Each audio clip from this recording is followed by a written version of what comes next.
que pôle judiciaire financier France suñu ay ponk li si nar a gën a faral aussi bokk na la Cour des comptes dina daal di joxe exactement la publication justement de ces rapports alors tey question bi nag internet bi moo ko posé di Ibrahima Soriba. oui Ibrahima Soriba.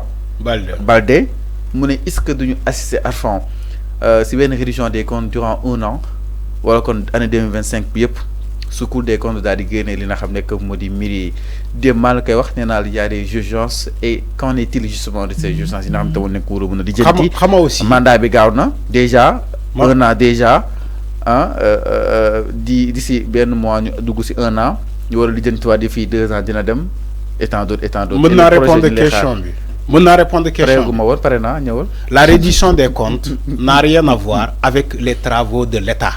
État lu mu war a liggéey mu ngi koy liggéey. La reddition des comptes c'est une affaire de justice. Okay. L'affaire de justice n'est pas l'affaire des politiciens. Même bu fekkee reddition des comptes dem na ba egg 1 an mais ça ne bloque pas la circuit normal d'évolution des chantiers de l'État. Du ko bloquer parce que ñaari cellules yu bokkul dañu ne même dans les chantiers de l'État ñi sàccoon xaalis bi bu ñu ko delloosee xaalis boobu dina am feneen fu ñu koy dugal dina amal njëriñ askan wi donc ça n'a rien à voir mënul constituer un blocus. Donc pour répondre la question à Ibrahima Soribalde, la reddition des comptes mënul constituer un blocus aux travaux de l'État. Sénégalais ñoo ko doon non mënul constituer un blocus parce que c'est la volonté. On parle de la volonté. Sénégalais ñoo ko doon laaj mais reddition des comptes bi Sénégal moo ko laaj. Fu commencé boy seen nopp concrètement war a seetlu loolu. xam fallu la reddition des comptes sénégalais ñoo ko laaj. C'est l'argent du contribuable sénégalais. Ça n'appartient pas à Diomaye. Ça n'appartient pas à Sonko. La reddition des comptes bu ñu fa jëlee xaalis ci ñu sàcc xaalis Sénégal dañ koy delloo ci le trésor public. Trésor public boobu pour askan Sénégal la point. C'est pas ni Diomaye ni Sonko. C'est pas leur argent.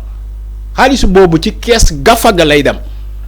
Donc la reddition des comptes n'a rien à voir avec les chantiers de l'État.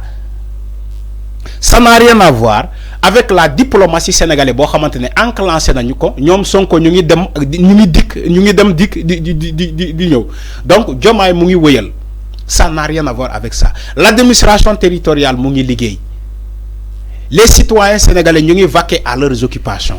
Maintenant dites-moi où la reddition des comptes peut entraver le démarrage des chantiers de l'État ou bien peut entraver aussi la question donc de l'employabilité. Déedéet mënu ko entraver. C'est une affaire de justice comme je l'ai dit. ñu war a wuy ji conformément à la loi dañuy dem wuy ji. C'est ça la réalité sëñ bi. Donc loolu moo am. Il faut pas dire que parce que c'est la reddition des comptes donc ñi waruñu dem wuy ji pour dire que oui la reddition des comptes mën na def 1 an wala mën na def 2 ans wala on perd du temps. Non, on perd pas du temps. Quand c'est une affaire de justice, ça reste dans les mains de la justice. Le procureur financier qui se trouve aujourd'hui au niveau du pôle financier qui est Elhaj Abdoulaye Sylla et les corps de contrôle ñoom ñu ngi def seen liggéey. Alors l'exécutif aussi mu ngi def liggéeyam, l'Assemblée nationale mu ngi def liggéeyam. Donc la machine est en marche. Donc je ne peux pas dire ici ni que oui parce que ci reddition des comptes la ñuy nekk on va perdre du temps, on va faire non, on perd pas du temps. On fait la justice correctement parce que sénégalais yi ñoo ko doon sàkko. Sénégalais yi ñoo ne reddition des comptes war na am. Sénégalais yi ñoo ne dañoo énumérer que ni l'argent du contribuable a été dilapidé. Donc ñi dilapider cet argent là war nañu rendre cet argent là au nom du peuple. Donc justice war nañu rendre la justice au nom du peuple aussi. La reddition du compte doit être rendue au nom du peuple. Lii laay wax. Donc la reddition des comptes n'a pas été faite pour Mademba ou bien Massamba. Ça a été fait pour le peuple et pour le peuple. Loolu moo am.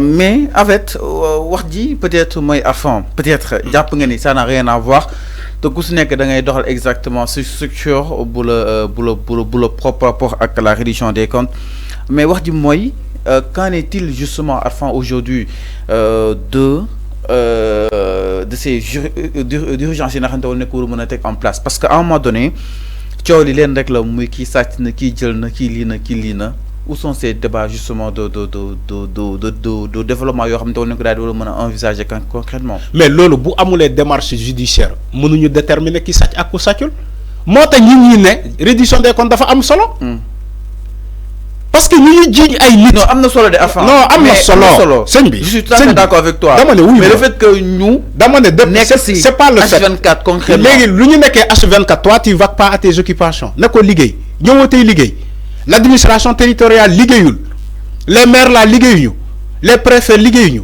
les gouverneurs liggéeyuñu les agents de la fonction publique liggéeyuñu gendarmerie liggéeyuñu policiers liggéeyuñu kan moo toog këram parce que réduction des comptes am na. kan moo toog këram dama ne kan moo toog këram parce que réduction des comptes am na il faut arrêter ce que vous dites la réduction des comptes ça se fait dans tous les pays souverains les pays sérieux il y a toujours eu de la réduction des comptes pourquoi au Sénégal ça fait du bruit ngeen jàpp ni que way ay fayantoo la ay règlement de compte la quand Macky Sall était là c'est un soulèvement populaire moo amoon les gens réclamaient la réduction des comptes parce que on a vu des ministres super puissants financièrement ay ministres boo xamante ne Macky Sall nommé na la il y a à peine 3 mois nga commencé tabax ay gratte-ciel nga yor ay auto yu bakane des voitures de luxe que tu as dit ici de la surfacturation partout dans toutes les institutions étaient colorées de politique ci jamono Macky Sall toutes les institutions étaient colorées de politique. Tu vois même des agents de la fonction publique qui n'ont rien à voir avec la politique faire de la politique. Parce que pour plaire à Macky Sall, il faut faire de la politique. Ou bien, si Macky Sall a un dombol tank, il faut insulter Ousmane Sonko. Wala nga saga ki. Tout ça, on a vu des ministres tellement arrogants. Ci jamono Macky Sall. Parce que dañoo japp ni que ñom ils sont des demi-dieux. C'est des demi-dieux. Aujourd'hui, quand on dit, parce qu'il y a une réduction des comptes, est-ce que il faut arrêter. La réduction des comptes, c'est un mécanisme fiable et aussi c'est un mécanisme, ça se fait dans tous les pays. Okay. Le Sénégal n'est pas épargné. On est un pays très pauvre et très endetté. Mais on a des milliardaires chez nous. Qu'est-ce qui l'explique? Est-ce que yo fallu mën nga ma jox explication? On est le Sénégal, un pays très pauvre et très endetté. On a des milliardaires quasiment chez nous. Chez nous. On se pose la question, comment ils se sont débrouillés pour être riches? Ils n'ont aucune entreprise. Ils ont aucune société. Comment ces ministres-là sont riches? Comment ces députés-là sont débrouillés pour devenir des milliardaires? Comment? Pourtant, askan bi mu ngi leen di jiiñu ba léegi ni que ay sàcc lañu. Maintenant bu fekkee amul réduction des comptes lan la ñuy xamee ni que diw sàcc la wala du sàcc lan moo leen di seetal ñoom. Donc la réduction des comptes il faut arrêter. C'est un moyen bénéfique pour les deux côtés. Que ça soit ku ñu jiiñ parce que dafa bëgg ñu laver son honneur, que ça soit ku jiiñaate aussi bëgg na xam xaalisam bu fekkee luubal am na ñan ñoo ko sàcc. C'est ça la réalité. Je suis tout à fait d'accord avec la réduction des comptes. Enfin, il faut pas dire. Non, ce que vous dites là, c'est très dangereux. Je n'ai pas dit. Ce que vous dites, c'est très dangereux. La réduction des comptes, c'est parfaitement. Et que c'est très dangereux ce que vous dites. C'est parfait. Mais quand même, de mon bout, le fait que nous sommes appesantis d'ici taxawat, est-ce que du dem li nga xamné que modirait un peu ces projets yi nga xamné taxawat su ko jaré am nako concrètement dinañ ci taxawaat encore taxawaat su ko jaree tu sais pourquoi? Parce que réduction des comptes boobu empêché wul Sénégalais liggéey réduction des comptes empêché wul Sénégalais liggéey empêché wul état du Sénégal liggéey donc réduction des comptes bi baax na dafa war a am c'est une demande nationale personne ne va freiner cette réduction des comptes. Dafa empêcher nit liggéey dama ne su ko jaree dinañ ci taxawaat ba keroog bu muy leer ñu xam ñan ñooy sàcc yi ñan ñoo ndul sàcc yi incha allah dina am maintenant les brebis galeuses mën nañu wax lu leen neex parce que ils font de la politique c'est du populisme ils font des récupérations politiques dinaan woy dañoo tooñ Farba kan moo tooñ Farba mi noonu kan moo jugé Farba bay tooñ ko dañu ne procéder à la levée de l'immunité parlementaire de Farba maintenant ngeen taxaw dinaan woy dañ ko tooñ jaay doole la kan moo ko jaay doole kan moo ko jugé ba tëj ko ci kaso bi ñaata député la ñuy génnee seen malaanul kiiraay fii ci ay fast track xam nga ñoom dañuy fàtte c'est comme si ñoom dañu leen installé ci seen bopp ay logiciel bu leen di fàttelloo ñoom ñii di wax ñoom APR ñoom Benno Bokk Yaakaar ñoom ñaata député la ñuy lever seen immunité parlementaire fii c'est clair ci ay fast track c'est clair alors mi ngi noonu par rapport ak li nga xam ne que moo di la reddition des comptes ñi xaar li nga xam ne que moo di rapport bi nga xam ni itam moo war a jógee foofu sur Cour des comptes alors ndax ñu itam si leneen sans plus tarder mbokk yi seen matinale d'information le tour de matinale ginnaaw